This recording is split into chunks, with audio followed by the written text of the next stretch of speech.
Good evening everyone, welcome back to our channel. सब लोग कैसे हो? एकदम मजे में ना। और बहुत से लोग गेस कर चुके होंगे आज क्या बनने वाला है। डोसा पार्टी। डिनर स्पेशल है आज, Sunday special dinner. Dosa, sambar, आलू मसाला और होगी डोसा पार्टी। तो उसकी तैयारी शाम 6 बज रहे हैं। ठीक 6 बजे से शुरुआत कर रही हूं मैं, और दी एंड कब होगा? बड़ा लंबा प्रोसेस होता है ना। चटनी बनाना, सांभर बनाना, आलू मसाला बनाना, फिर डोसे एक एक सेकना और खिलाना। तो सभी लोग समझते ही हैं इसको, जो लोग बनाते करते हैं। आलू उबाल लिए हैं मैंने चाय पीने के बाद। चाय हमारी हो चुकी है शाम की, और अब शुरुआत करूंगी मैं। तो चलिए देखते हैं कैसे कैसे काम पूरे होंगे। हमने सैटरडे के दिन 3 कप चावल और 1 कप उड़द की दाल। चावल हमने मोटे वाले लिए थे, जो मोटे वाले सस्ते क्वालिटी के होते हैं, और 1 चम्मच डाली है मेथी दाना। इन तीनों ही चीजों को मैंने एक ही बर्तन में ले लिया इस बार। चावल, दाल और मेथी दाना अच्छे से 2-3 बार पानी में धो लिया है, क्योंकि जो मोटा वाला चावल होता है वो गंदा बहुत होता है, काला काला पानी निकलता रहता है। इसके बाद साफ पानी डाल करके भिगो के रख दिया था।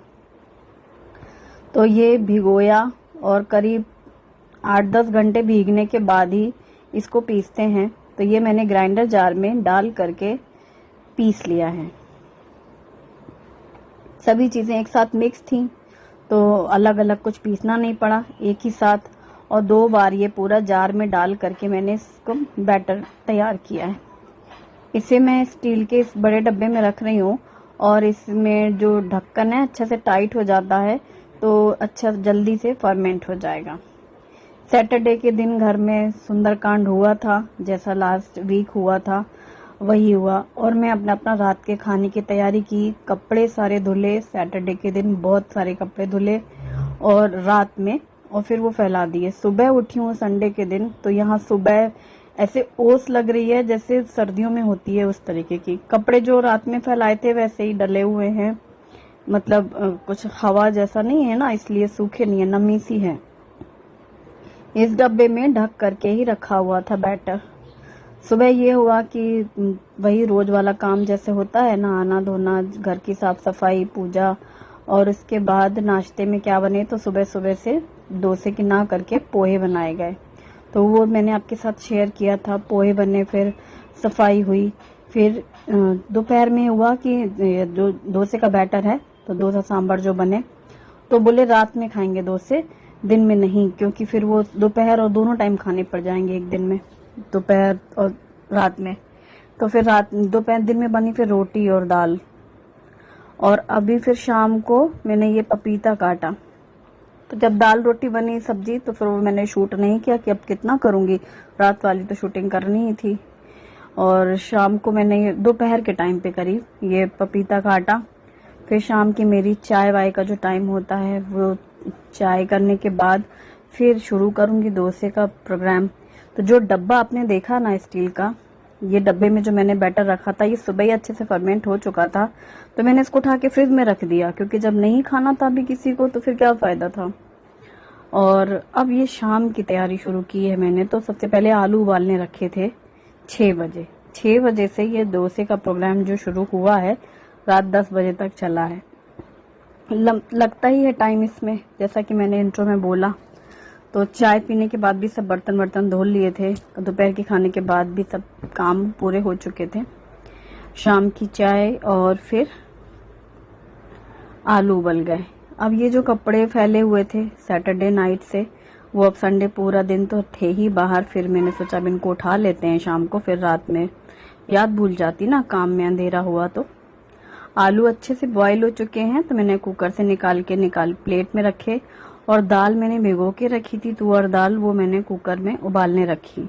जैसा हमेशा बनाती हूँ सांभर, वैसा ही बनाया। आज मैं सांभर की रेसिपी डिटेल नहीं कर रही हूँ, बस तैयार हो जाएगा कढ़ाई में वो। और प्याज, हरी मिर्ची, टमाटर, करी पत्ता आलू में भी चाहिए, सांभर में भी चाहिए, तो इसलिए मैं ज्यादा सा सब पूरा काट के रख लिया है।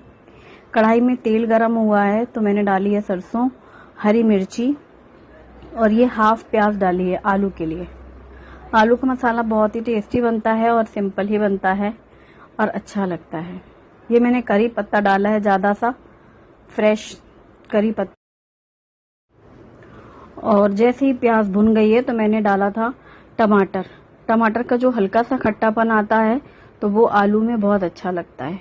ये मैंने डाला है सांभर मसाला। ये जो सांभर मसाला डाला है ना आलू में, और लाल मिर्ची पाउडर, इससे आलू का टेस्ट बहुत ही बढ़िया हो जाता है। नमक डाल दिया, नमक डाल इसी टाइम पर तो टमाटर जल्दी से गल जाएंगे। तो अब इनको हल्का सा मैश कर लिया है। अब उबले हुए आलू मैंने हाथों से ऐसे मैश किए थे वो डाल दिए हैं और आलू डाल करके मिक्स कर दिया। ये जो ऐसे मैश करके फोड़ के आलू डालू ना, थोड़े थोड़े सी गुठलियां भी रहती हैं तो वो आलू खाने में टेस्टी लगता है। अगर कद्दूकस कर दो तो वो पूरी चटनी जैसा बन जाता है। अब दूध के पैकेट आए हैं, उनको भी मैंने निकाल करके पतीले में डाल करके गैस में रखा है उबालने के लिए। और यहाँ पर हमारा आलू का मसाला धीमी आंच में अच्छे से भुन चुका है और ऊपर से डाला मैंने हरा धनिया कटा हुआ। तो आलू मसाला रेडी, यानी एक चीज पूरी हुई। ऐसा लगता है ना एक लंबे प्रोसेस में काम हो रहा है, तो एक काम तो पूरा हुआ, आलू का मसाला तैयार। इसलिए मेरा मन था सुबह बनता तो दोनों टाइम के लिए फुर्सत हो जाती, फिर ये था दोनों टाइम यही खाना पड़ेगा दो से तो रोटी एक स्किप हो जाएगी, इसलिए फिर लंच में रोटी बनी। और ये हुआ कि चलो डिनर में खाएं दूध से, तो बचा तो अगले दिन खा लेंगे ब्रेकफास्ट में, क्योंकि अगले दिन तो फिर लंच में मिलेगा ही ना रोटी, डिनर में रोटी ऐसा। और जो दाल मैंने उबाली थी, जैसे ही मैंने आलू निकाल लिए थे इस कढ़ाई से, तो फिर मैंने पूरा शुरू किया था स्टार्ट सांभर की तैयारी, जैसा मैं हमेशा करती हूँ, इसलिए मैंने सोचा इसे स्किप कर लेते हैं। और डोसे के साथ जो सांभर बना है ये मैंने पतला नहीं बनाया, गाढ़ा बनाया है। इडली के साथ मैं ज्यादा पतला बनाती हूँ क्योंकि वो सोख कर लेती हैं, फिर ज्यादा गाढ़ा गाढ़ा हमारी फैमिली में बच्चे नहीं खाते, इसीलिए। क्योंकि हम लोग बनाते किस लिए, परिवार बच्चों के लिए, तो जैसा वो लोग खाते हैं उसी हिसाब से बनाना पड़ता है। तो ये डोसे के हिसाब से इडली के कंपैरेटिव थोड़ा सा थिक, अभी ये ठंडा होते होते और गाढ़ा हो जाने वाला है। तो ये तैयार हो गया है सांभर। अब सांभर और आलू मसाला तैयार, तो चटनी चाहिए थी। चटनी शेंगदाने की बना रही हूँ। तो ये भुने हुए शेंगदाने हैं जिनको मैं चुन चुन के, छिलका अलग और ये भुने हुए शेंगदाने अलग किए मैंने कटोरी में। तो बैठ के किया ये काम, सारे दाने से छिलका निकाला ऐसे एक एक एक हाथ से पकड़ के चुन चुन के, वरना वो छिलका पूरा फैलता है चारों तरफ गैस की पट्टी के पास। और ये हरी मिर्ची हरा धनिया डाला है और थोड़ा सा करी पत्ता डाला है और इसे पीस लेंगे। इसमें मैं अभी देख रही हूँ कि लहसुन नहीं डाला है, जबकि 2-3 कली लहसुन भी डालो, बहुत टेस्टी लगता है, पर मैं भूल गई आज। और इसमें चीनी और नमक डाला था और दही डालनी है हल्की खट्टेपन के लिए, तो दही फ्रिज से निकाली है और ये बड़ा चम्मच भर के 2 चम्मच दही ले ली है। दही कम ज़्यादा कर सकते हैं हल्की सी खट्टेपन के लिए सिर्फ, और नहीं पसंद है तो बिल्कुल भी ना डालें तो भी अच्छी लगती है। आप इमली भी इसी टाइम पे डाल सकते हैं तो उससे भी हल्का खट्टापन आ जाता है। अब इसे मैंने पीसा तो ये ऐसे ग्राइंडर जार में तो चिपक के रह जाता है क्योंकि दही और वो शेंगदाने ड्राई ड्राई रहते हैं। अब इसे पतला करना होता है क्योंकि हमें चटनी पतली चाहिए, तो आप या तो ग्राइंडर जार में पानी डाल के ले लो या फिर लास्ट में पानी डाल लो। तो मैं अक्सर ऐसा करती हूँ। अभी जैसे बन गई है, थोड़ा सा पानी डाला था और ये गाढ़ा सा पेस्ट बना, तो डोंगे में निकाल लिया मैंने और फिर उसी बर्तन में पानी डाल करके ऐसे शेक करके फिर निकाल के डाल दिया। अब तड़का पैन में मैंने डाला है तेल गरम करने के लिए और इसमें डालेंगे सरसों, राई, मतलब मैं राई बोलती हूँ, सरसों बोला कितने की आप सरसों डालते हो, तो ठीक है। फिर सरसों डाली है और ये डाली है करी पत्ता, थोड़ी सी लाल मिर्ची पाउडर और हींग भी डाली थी थोड़ी सी, और ये तड़का डाल दिया। तैयार हो गई चटनी शेंगदाने की। तो अब ये हुआ है कि चटनी, आलू मसाला और सांभर और डोसे का जो बैटर मैंने फ्रिज में सुबह रख दिया था, जो कि ये रात में पीसा गया था, सैटरडे सुबह भिगोया था, रात पीसा था और संडे सुबह से ही बन जाता तो भी परफेक्ट था ये बैटर। लेकिन मैंने फ्रिज में रखा था, क्यों किया, वो दिन भर संडे को बाहर क्यों रखे जब वो सब तैयार था पूरा। अब मैंने इसको 2 बर्तन में किया, हाफ हाफ करने के बाद जो बैटर मैं अभी यूज करने वाली हूँ, देखो इसमें मैंने डाला है 1 बड़ा चम्मच बेसन, उसने भी डाल के रख दे रही हूँ 2 बैटर में। नमक डाल रही हूँ स्वाद के अनुसार, 1 चम्मच है जैसे कि मैंने डाला, और चीनी 1 चम्मच,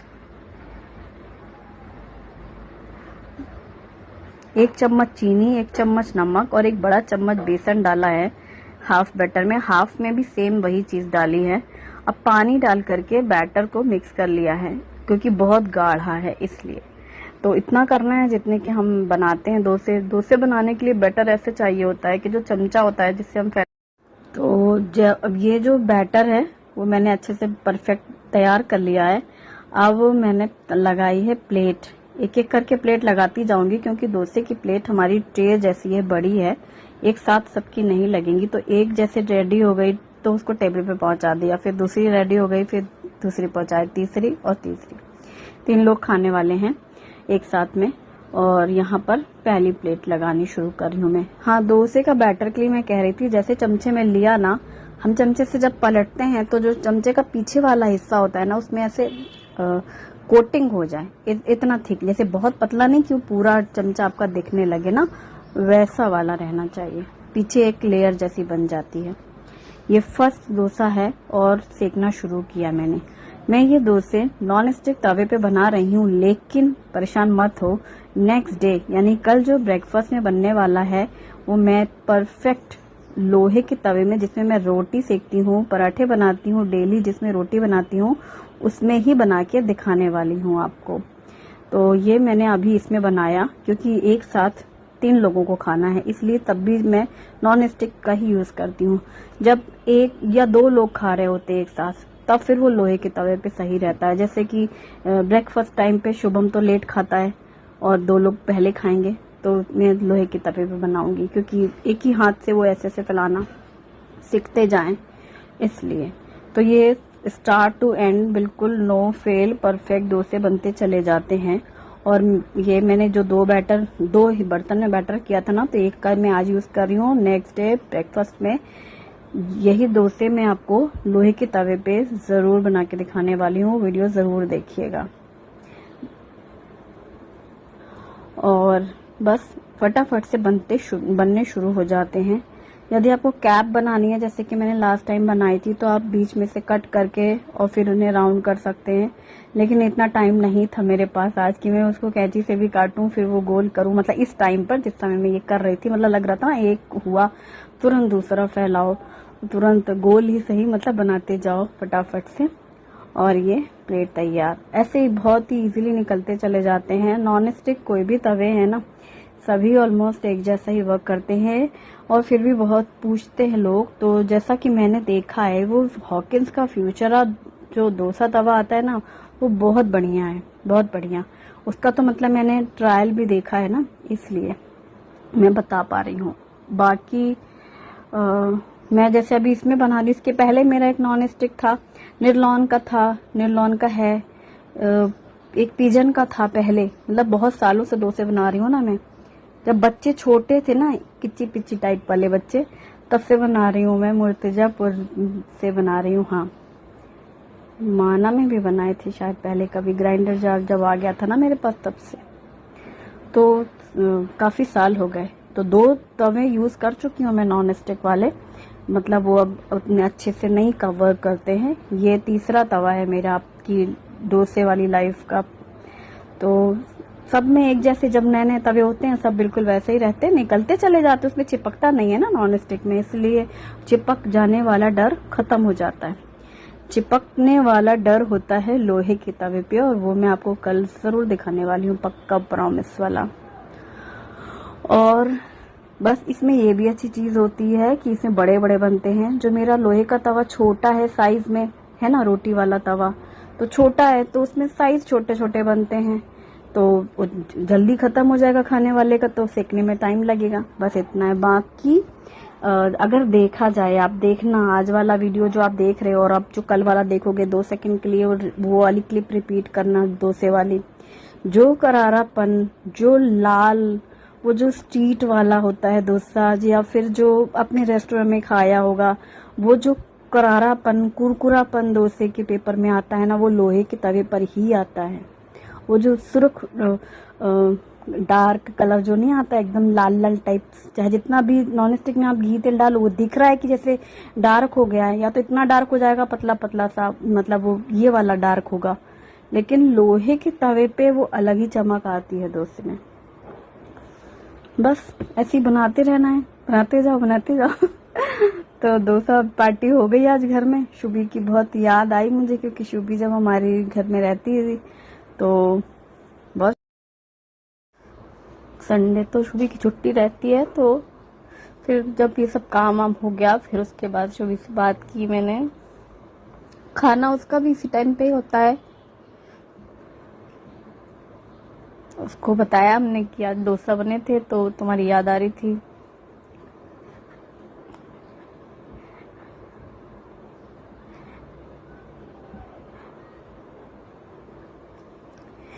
चमचे से ना पूरा अच्छे से फैल जाता है, बस ज्यादा बड़े नहीं हो पाते हैं। जब दो चार बनने लग जाते हैं फिर ऐसा लगता है कि बहुत बड़ा वाला तवा होना चाहिए, जैसे बाहर में रहता है ना वो लोहे वाला, जिसमें कोई लिमिट नहीं हो, बस फैलाते जाओ, ऐसा वाला होना चाहिए, मतलब मजा आने लगता है डोसे फैलाने में। आप जिन भी बस को ऐसा लगता है कि उनसे नहीं बनते हैं, आप मेरी बात का यकीन मानो, आप बनाते चले जाएंगे तो आपको आएगा। अब जब मैं अपना बता रही हूँ ना, हमने कभी बाहर खाया पिया नहीं था, पूरा जीवन बीत गया घर ही में बनाया खाया है, चाहे जो भी बनाया खाया है, तो बनाया है, जब बनाया है तो 10 बार बिगाड़ा है, तो 11वीं बार तो अच्छा बना ही है ना। तो जितना आप काम, मतलब कोई भी काम आप करेंगे, जितनी बार बनाएंगे करेंगे, तो उतनी आपको प्रैक्टिस होगी और अपनी ही गलतियों से कमियों से आप अगली बार कुछ सीखते हैं और फिर आप भागने लगते हैं, मतलब दौड़ने लगते हैं, वो वाली चीज हो जाती है। तो इसलिए बस कुछ नहीं, 3 कटोरी छोटी कटोरी लेके चावल लो और 1 कटोरी दाल लो, 1 चम्मच दाना डालो, और जब बैटर आपका अच्छे से फर्मेंट हो जाए तब आप नमक, चीनी और बेसन मिलाओ। इसके अलावा मैं और कुछ भी नहीं करती हूँ और हमेशा से ऐसे ही बनते हैं। और सबको खिलाने के बाद मैंने भी खाया और फिर चौका बर्तन, वही खाना वाना होके भी 9:30 पौने 10 थे, लेकिन वो किचन क्लीनिंग करके, मतलब दी एंड जो होता है वही टारगेट रहता है, 6 से 10 3-4 घंटे लग ही जाते हैं, क्योंकि वो एक एक काम करना ना रहता है ना। फिर काम करने में मेरा ये भी रहता है, सफाई भी करना, ये करना वो करना। बीच में शुभी का फोन आ गया तो हो गया ऐसे, शुभम से बातचीत हो रही है, ऐसे करते करते दूध बॉईल हो गया, दूध ठंडा हो जाए फिर फ्रिज में रखेंगे। और कढ़ाई के लिए किसी ने बोला है ना कि पलट के नहीं रखते, फिर सब सारे कमेंट्स आए 2-3 की क्यों नहीं रखते। नहीं रखते, पुराने लोग ऐसे मना करते हैं, कुछ बुरे समय में ऐसे कढ़ाई पलटा के रख दी जाती है कुछ ऐसा, तो इसलिए ऐसे खुला रखी जाती है। जैसे अभी मैंने किया तो वो स्टैंड में ऐसे टिकाया कि पानी उसको हवा लगने के लिए, थोड़ी देर में अभी मैं उसको ऐसे खुला ऐसे नीचे रखती हूँ ना, कॉर्नर वाली जो ट्रॉली है जहाँ पे आटा का डब्बा रहता है ना, वहां रखती हूँ मैं, अंदर घुसेड़ के सब कढ़ाइया वढ़ैया कॉर्नर पे, तो ऐसे सीधे रखी रहती हैं वो दोनों ही, बड़ी बहू छोटी बहू सब। और फिर बस सब लोग आराम करने लगते हैं खाने के बाद, मैं और शुभम बैठे हैं और शुभी से बात करूँ बैठ के यहीं पर इसी सोफे में टिक करके आराम से। कल फिर मिलेंगे ना नए नए खाने पकाने के साथ। Bye bye, thanks for watching.